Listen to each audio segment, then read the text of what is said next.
revised was only up 0.9%.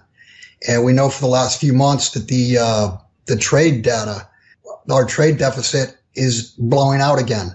And that's because of a dollar that's too strong. The dollar needs to be weakened, not strengthened. And raising rates is supportive of the dollar, especially when you have, like you said, Japan and other nations with zero or negative interest rates. I wrote back in 2007, 2008, when looking at what was being done, I said no one could be this stupid. And what I was getting at is it was almost policy, and I think it is policy, to collapse the system. And especially now that Donald Trump is in, you've got the deep state wanting to collapse the system, pin the blame on him. You mentioned collapse the system. By raising these rates, we see already that mortgage rates are moving up. And Goldman just came out with a report that Janet Yellen lost control of the markets. Do you think she actually lost control, or this is all being done on purpose? Well, like I said, I think no, we're at a point globally where debt to GDP, debt to anything on a ratio basis is higher than it's ever been in the history of history. We're in the biggest credit debt bubble in all of history. To raise interest rates on top of an overly indebted system is suicide. So tightening on top of an economy that's already, basically all we've done is bounced along the bottom since 2008, 2009. You never heard the word expansion. We've heard the word recovery for 8 years now. We never did get to the expansion phase. And just recently, look at M3 money supply. That's starting to shrink again. That's indicative of a weak economy. Look at trade numbers. Look at China. China's exports over the last couple of months have dropped dramatically compared to a year ago. That shows you that global trade is weakening. And the rocket scientists in Washington or behind the scenes are raising rates.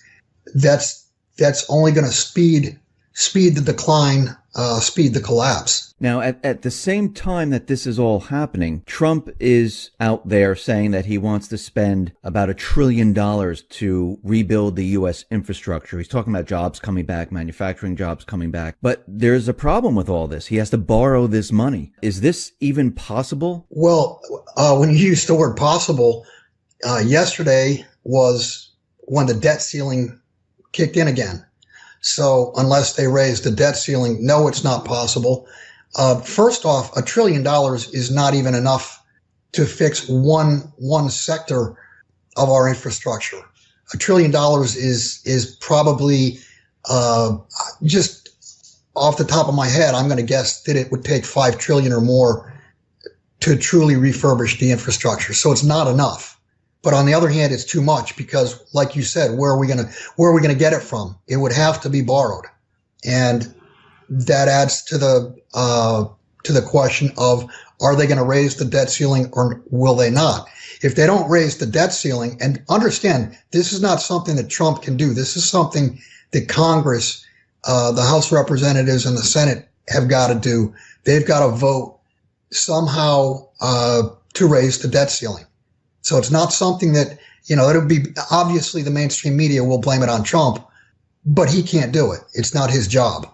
He can only sign a bill that is placed in front of him. Even if they raise the debt ceiling, it's only temporary. It's not something where it's going to be, so far we've seen how many temporary times that they've raised the debt ceiling. So this next time is going to be temporary. How long are they going to give themselves? Another 8 months? Where does this bring us? It's temporary until they hit the ceiling again. If they raise it $1 trillion, yeah, that would be less than a year because we're borrowing over $1 trillion per year. You've got to understand that the debt ceiling was put in place originally to give comfort to foreign treasury holders that we were not going to become a banana republic and that we were going to be fiscally responsible. And then, of course, it basically turned into a clown-filled circus. Every time they would hit the debt ceiling, they would just raise it. So there really was, and on down the road they went. To the point, at this point, we're over 100% debt to GDP. We're a banana republic. The world is a banana republic. So, like you said, how then do countries respond to the United States when they see the debt continually moving up? I mean, do they say, okay, we lost hope, well, this is no good anymore? What happens at this time? Well, you very well could have, and you probably are already seeing many nations, China included, because you've seen their treasury holdings drop. You could see nations selling treasury debt. Now, having the Federal Reserve as our central bank and the way they work, it looks like they have been purchasing the debt that's been sold.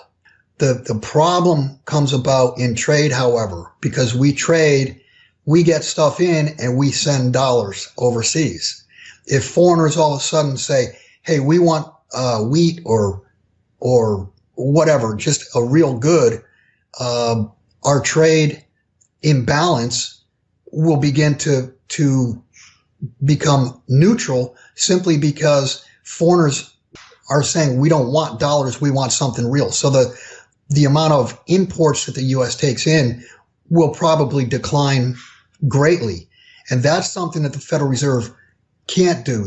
The Fed can't print dollars to buy dollars to keep the confidence up. They can print dollars to buy treasuries, but they can't do it to buy dollars.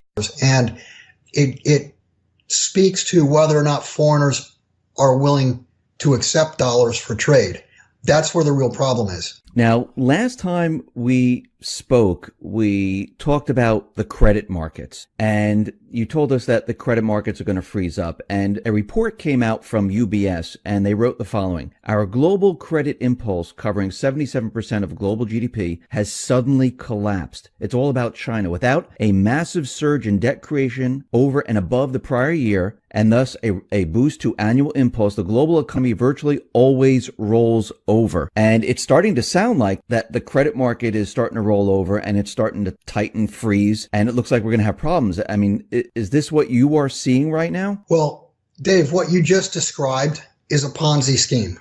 Exactly a Ponzi scheme. A Ponzi scheme works by continually getting new investors, but you have to get more new investors. The rate of growth in the new investors has got to continually increase. And what they're talking about is the amount of debt, new investors, the amount of debt being added to the system is no longer growing. It may be increasing, but it's increasing or beginning to increase at a lesser rate. And yeah, that is the beginning of the end. That's the system beginning to collapse on itself. And actually, you can see if you look at credit spreads. I mean, look at the junk market. The credit spreads are back to where they were in 2008, 2009. Junk versus treasuries. And what you're saying, that's not a good sign then? No, that's not a good sign at all. That's showing that the lower rated credits are being dumped. They're being sold. I mean, look at auto loans. Look at the problem they have in student loans. And I know that's not a market type thing, but just look at the student loans. You're well over $1 trillion, and I think it's 140 billion now that are non-performing. And we could see that there's a lot of defaults in the student loan market. We also see a lot of delinquencies that is rising in the auto loan market. Defaults are rising, and we can see that things are actually rapidly falling apart. If you know where to look. I mean, if you listen to the corporate media, they tell you everything's fine. You want to look at subprime. You want to look at the weakest lenders because they default first. And that's where you can see, I mean, it's obvious, you can see very real and very big problems. Now, we see big problems out in the EU. We see that there are many countries now looking to leave the EU. We see that Theresa May got the green light to invoke Article 50 to leave the EU. We also see that Le Pen is running, and if she wins, they're going to be leaving the EU. I mean, this whole thing's unraveling right now. And if it unravels, how does this affect Europe United States, Canada, the rest of the world? Well, the biggest thing is it's a currency and a debt event. The vote yesterday in Netherlands, by the way, did not go toward the populace. It went toward in the direction of the globalists. So it looks like Netherlands voted to stay rather than leave. As far as if the EU unravels, and I do believe that's going to happen, then you're going to be looking again at German marks, French francs, Italian lira, and no euro. There's a big problem with that, though. Just look at the balance sheet of the EU, or the ECB. That's all euros. How does that balance sheet get unwound? How does it get turned into German marks, French francs, Italian lira, etc.? That's a big problem. That will cause a disaster worldwide, just because of, think of it from a derivative standpoint. The EU is a counterparty to many transactions. And what happens if all of a sudden that counterparty is gone? How does that get accounted for? Do they go to the individual countries? I'm really not sure. But it will be a big problem. And if they start dropping the currency, and they start like France, Le Pen is saying she wants to start their own currency, the new franc. I mean, the banks right now, they're in a whole lot of trouble. How is this all going to work out for the globalists? It seems like they're kind of doomed with this. When you say they're doomed, you have to understand they've probably bought gold. They've probably bought silver. They probably have positions in way undervalued mining companies. The globalists are not stupid. They may be evil. They are evil, but they're not stupid. So to see their plans not work out, yes, they will not attain power, so to speak. But I would not bet on them being penniless, because they're not stupid people. No, I agree with you. I think they'll always come out ahead and try to regain that power and take control once again. From everything that I've been looking at, they never give up. They keep pushing. And while we're talking about gold, you just mentioned it, China, they made a statement saying that they want to include gold in the basket of SDRs right now. And we know that their currency was included in the basket of SDRs.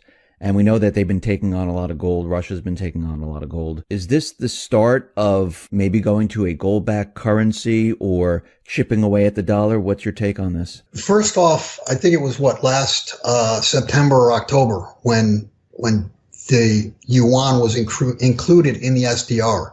So it's a very short period of time that China is stepping up and saying, we want gold as part of the SDR. Now, the IMF has gold pledged to them, but this is simply China trying to bring gold back into the system, remonetize it, if you will. Basically, what they're saying is gold is money. And you ask, why would they do that? And that's because they have a lot of gold. I've mentioned many times, and you can read Alistair MacLeod's study on this. He believes they have over 20,000 tons of gold. I agree. And I know that they know the U.S. does not have the gold that we say we have. So that's another way to pressure the United States. Bring gold back into the system and more or less say, hey, we'll show you ours if you show us yours. And we don't have gold to show. If they do bring gold back into the system, what happens with the United States? I mean, there's talk that there's no gold in the Treasury. I mean, maybe a little bit, but not much. What happens here with the U.S. if we start moving towards a gold type of system? Well, it's possible within the U.S. we could go to a two-currency system. We could go to an internal dollar and an external trade unit. My guess is you would probably have the Trump administration would probably say, okay, fine, start digging. In other words, there's gold in the ground, and there's a lot of companies that could dig gold out of the ground if they had the financing, if they had the EPA rules lessened, et cetera, if they got some government help. My guess is we'd start digging gold out of the ground as fast as we could all over the nation and begin to stockpile it from the standpoint of Forex reserves. So if we go to this two currency system and we have gold that we're just digging up right now, what happens to the value of the dollar? Well, immediately the value of the dollar would drop. The internal currency, I don't think the government would support it at all. I think the external currency they would try to support, and one of the ways they would support it is by saying, look, we just dug up 500 tons this year. None of it was exported. None of it was used. It all went to Fort Knox. So they would support the external dollar from a trade standpoint. The only thing is that dollar initially would be devalued significantly in that type of an event. So you would immediately overnight see a jump in prices. Not only would you see a jump in prices, but you'd probably see scarcity on the shelves. Now that's from the scarcity on the shelves. In other words, we wouldn't be able to import as many goods. I mean, how could we import 500, 600, 700 billion more dollars worth of goods if foreigners are not wanting to accept our dollars? Yeah, that would be a problem. So, and then you add that with a sidecar or side by side or on top of each other, whatever, you get credit rolling over. And I've said all along that, yes, financially, credit rolling over is a disaster. But from a societal standpoint, it's a bigger disaster because distribution will break down. Distribution runs on credit. If credit freezes up, goods don't make it to shelves. If goods don't make it to shelves, all nations in the world, man is 72 hours away from a societal breakdown. If there's no food, that's 9 meals. After 9 meals, you're going to have people roaming the streets.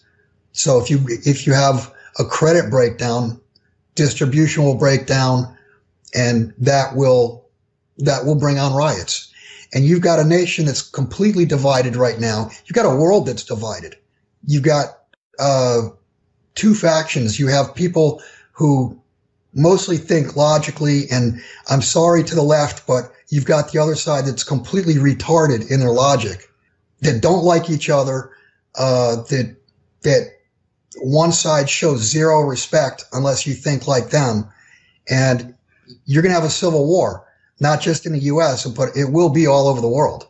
It'll be all over the Western world that has been run on the dollar. When you say a civil war and you say there's two factions, are you talking about like the deep state, the neocons, and the other movement, the populist movement that, wants to take the country back? Well, yeah. I mean, you've got the populists, you've got the globalists, the neocons, but just in your own neighborhood, you have people that believe in self-reliance, believe in doing for yourself so that you don't have to accept grant money or free stuff from the government. Then you've got the other side who believe, and these are even the people that work and support themselves, believe that anyone who doesn't, anyone who's unfortunate or anybody who's lazy and not working, whatever, they should be provided for by the government. And you've got a bunch of people that are being provided for by the government that believe that they're entitled to it. So you have, you could split it down the middle, and you could say you have those who believe in self-reliance and those who believe in, if you want to call it communism, socialism, whatever you want to call it, that's an ideological split. Yeah. And let me add one more thing. You've got the debate going on about fake news. You've got CNN, MSNBC, ABC, NBC, CBS. You've got the mainstream media putting out outright bullshit, complete lies, and veiling that in we're the ones telling the truth. And then you've got another faction that think for themselves, can see through it and know that they're lies. So you've got a split there, and it pretty much goes down. It goes down the line of liberal versus conservative, or people who believe in self-reliance versus people who believe in free everything. So that's another thing right there, and that is definitely fanning the flames of anger. And I believe that's on purpose. I think they want a nation that is divided. They don't want a nation that's coming together. And in the beginning, when Trump was running and he was elected, you mentioned the term truth bombs. And we were going to see a lot of these truth bombs come out. And we've seen Trump out there calling the news, fake news or very fake news to CNN. And we see that Trump tweeted out that he was being wiretapped by Obama. Now, of course, the corporate media was out there and they were saying that, where's the evidence? You have produced no evidence, basically calling him a liar. And he's saying that he is ready to present the evidence very, very soon. Do you think when he presents this evidence, because I don't believe he'd make this statement without having something. Neither do I. I think he's got proof. Do you think this is going to shake the world when he presents this? Yeah, absolutely. Any real truth will shake the world, but the bigger the truth and the higher up that truth comes from, the bigger the shake. So yeah, that will shake the world. I mean, can you imagine a president eavesdropping on a candidate from the other party? And as I understand it, Obama has plausible deniability because it was not done by the U.S. I read an article yesterday that this was done via British intelligence, and it was Obama who requested that it be done. So it was done via the back door to give him plausible deniability. But the more truth that comes out, the world is going to shake. One other thing, at the beginning of the year, I mentioned one of the things I thought, because it goes so far over the line, is I thought that pedophilia would come out. There's already been 1,500 arrests nationwide since January 1st. And as of yesterday, I think there was a U.S. senator, a Republican from Oklahoma, that was arrested on pedophilia charges. So whether you're right, left, conservative, liberal, it doesn't matter. Pedophilia crosses the line. And if you get some big name, famous people snared and arrested for pedophilia, that'll shake the world. And it's all about confidence. The entire world, the US dollar is 100% run on confidence. So if you break confidence, you break the financial system and thus society. Now, there was also, we're talking about the deep state and truths coming out. And we know that from many different sources that Obama is running like a shadow government where he's looking to maybe do something this spring or fall. I think Robert David Steele, who's ex-CIA, says there might be some type of mass riots during the summer months. Maybe I think May 1st, I think he said. And then there was other talks about Hillary, Obama removing Trump and putting Pence in his place. I mean, what are they doing here? Why are they still pursuing all of this? And will they ever give up? Well, in my opinion, when Trump was elected, at that point in time, the people that had been in power they freaked out. And they freaked out because now Trump he's got his own head in the Department of Justice. In other words, Trump has the keys to the kingdom, and he's going to be able to open up closet after closet after closet. And he opens up a closet. Oh, there's another skeleton. Opens up a closet. Oh, there's another skeleton. That's why these people are so freaked out, because there was so much dirt, so much evil done over the last, call it 50 years, that's built up, and it just became the way of life because whoever was in office would never let it be investigated. But now you've got somebody who's an outsider. Now you have somebody who does want to dig for the truth. And they cannot afford for the truth to come out because they'll be disgraced, go to jail, pitchforked, whatever you want to call it. But they'll be out. So what you're saying is that they need to create an event or do something to cover all of this up. What they need to do is they need to get Trump out. And they need to get Trump out, and they need to get somebody in. And whether that's Pence or not, I don't know. But they need to get somebody in who will tell the Attorney General, don't investigate this, don't investigate that, et cetera, et cetera. They need one of their own in pulling the strings for cover. So whether they create some type of false flag event, whether they assassinate him, who knows? But they need to get him out because he's digging for the truth. He's a complete wild card as far as they're concerned, and he wants his term, drain the swamp. He wants to drain the swamp. I wanted to go towards what they're doing out in the Middle East, North Korea, Russia, because we can see that not much has changed in that respect, where they're still trying to push war. And it seems like they're still pushing their agendas. And I'm talking about the deep state, the neocons. They haven't let up yet. Right. Are they trying to get Trump into a position where he has to deal with a war? It's been my opinion for several years now that no matter who was in office, the system, mathematically, the system's going to collapse. And they need something to cover as to why we had the collapse. And if we had a war, a serious war, they could blame our markets collapsing on the war.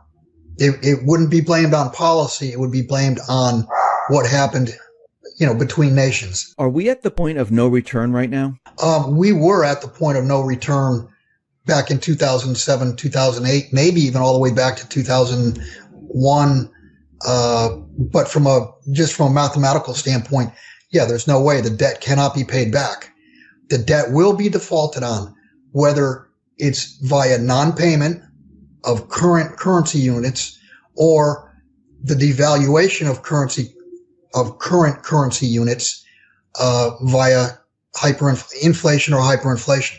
They will either devalue the currency or it'll be an outright default. And that's worldwide. That's not just the US. But that's mathematics. That's no longer Bill Holter's opinion. This is strictly math at this point. Do you think there's a race to see who will bring down the economy first between Trump and the central bankers? I mean, Trump must know, because he did make an announcement that the economy is a mess in one of his announcements. Now, do you think he's looking at it saying, okay, there's just no way out of this? And he knows about business. He's been in business. He's, had businesses go bankrupt. So at this point, does he say, okay, I see what they're doing. They're trying to bring down the economy. I need to bring it down my way. There's not so much a race to bring the economy down. There's been a race for years and years of weakening the currencies. So, and Trump has been out front, and Mnuchin, the Treasury Secretary, has talked about we need to devalue the dollar, and we need to devalue it because of the trade deficit. I wrote at the very beginning of, actually even before Mr. Trump was sworn in, it's my opinion that he really needs to go back and benchmark everything. He needs to come out and say, look, people, they told us we had an average of 1.7% GDP for the last 8 years, and it was 2 point whatever or 3 point whatever the years before that and the years before that, and inflation is this and unemployment is that. He needs to go back and he needs to sweep the decks, because none of these things are calculated like they were in the 1960s. They started changing them in the 1970s, more in the 80s, more in the 90s, until we're in fairy tale land now. He needs to go back and say, hey, look, this is what really happened. This is how screwed we really are. We've had negative growth for the last X amount of years. Inflation was way higher than 2%. Growth was way lower than 1 point something percent. We were actually in a decline. And if you look, I wrote this yesterday, if you look at the 9 trillion or 10 trillion in debt that was added over the last 8 years, if you took that out of GDP, you'd have like a compounded 5% or thereabouts negative growth rate. What is 5% compounded per year for 8 years? It's like, 45, 50%. So people feel the standard of living getting tighter and tighter, and that's because the economy's not doing what we're being told. And it really behooves Trump to come out and say, look, this is the reality. We need to start from a new level with real numbers. I mean, wouldn't this just shock the world? I mean, that we've been lied to. I mean, that would be the biggest truth bomb of all, besides the pedo ring. I mean, that would be a pretty big truth bomb. And yeah, it would shock the world. It would blow up markets. You'd probably see a complete collapse. But if he doesn't do that, if he plays this game of, oh, look at confidence, look at the stock market, it's all because of me, he's going to own this. And he didn't do it, so he shouldn't own it.